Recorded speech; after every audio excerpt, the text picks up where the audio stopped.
everyone, it's Sevi. So in my last two Kokomi videos, I have been voicing my concern about Kokomi potentially split scaling as we await her final kit and multipliers. However, without going into leaks, there is a possibility that she won't split scale and will pretty much rely on HP for damage. When will this be possible? I'm going to demonstrate this concept by presenting 3 scenarios. The core assumption is that her damage buff scales based on her HP. The next question is, where does it go? Is it in her attack, damage multiplier, or a flat damage bonus? Thankfully, we have existing characters to compare Kokomi with. That's what I hope to clarify in this video, but of course, please take everything I say with a grain of salt. Let's begin. First of all, why was I worried about diminishing returns? The concept of diminishing returns is basically, if you hyper-invest in one stat at the expense of other stats, then that one hyper-invested stat will offer less and less as it becomes higher because of a highly imbalanced build. Let's look at the most commonly obsessed stat, crit damage, and simulate a scenario. Say that in scenario 1 we have an outgoing damage of 4,000. The crit damage multiplier will be 250% and that results in a crit hit of 14,000. Juxtapose this with scenario 2 where outgoing damage is 5,000 but the crit damage multiplier is 200%. Here you get a crit hit of 15,000. So you can see that at the expense of 50% crit damage, if you find a way to add more attack or elemental damage bonus so that the outgoing damage is noticeably higher, this could lead to higher overall damage.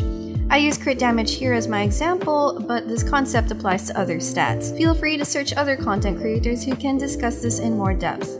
Now let's look at 3 different buffing scenarios. Where will Kokomi's buff be added, and could this suffer from HP diminishing returns?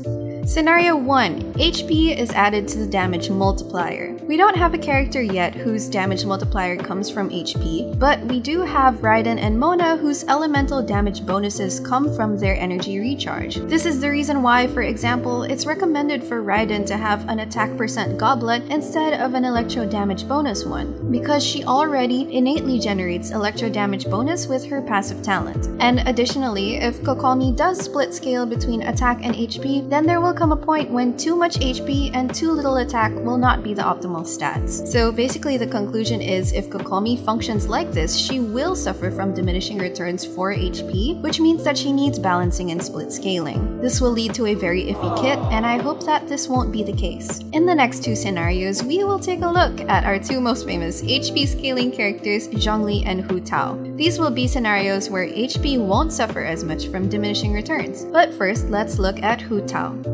So scenario 2, HP adds a flat bonus to attack. Our main example here is Hu Tao. According to her skill description, a percentage of her max HP will add on to her attack stat. You can clearly see this when you activate her skill. Before activating, her attack is kinda low, but once you activate it, it skyrockets.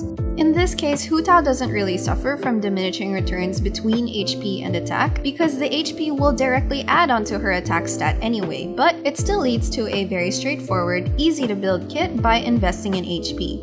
If this is how Kokomi will be, then that's good news for us and HP rolls, whether percent or flat.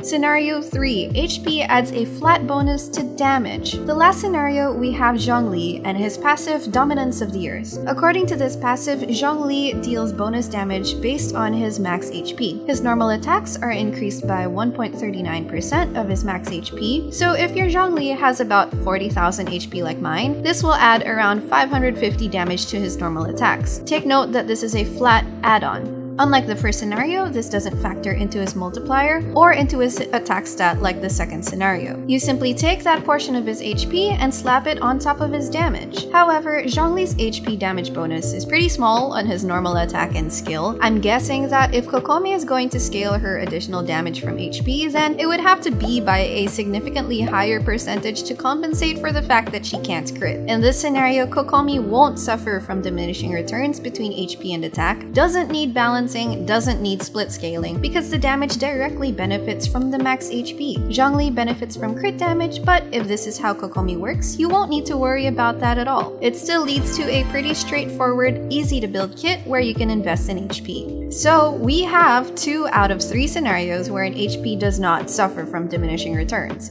I'd say those are good odds, but I can't give you a final confirmation here of how Kokomi will officially work, so please take my speculations with skepticism and do additional research if needed. Of course, don't forget about other stats like ER, EM, and healing bonus, but those topics are a different discussion. If anyone plans to confirm these scenarios in the comments, everyone is free to read them, but I myself won't confirm anything. I also want to address those who commented about her potential energy recharge problems and agree with her concerns. I think that we can say an ER Sans option is on the table depending how her energy generation plays out. So that's all for this video, guys. Thank you so much for watching. If you enjoyed the video, please consider subscribing to my channel, leaving a like, and commenting down below if this helped you out. I will see you soon. Take care!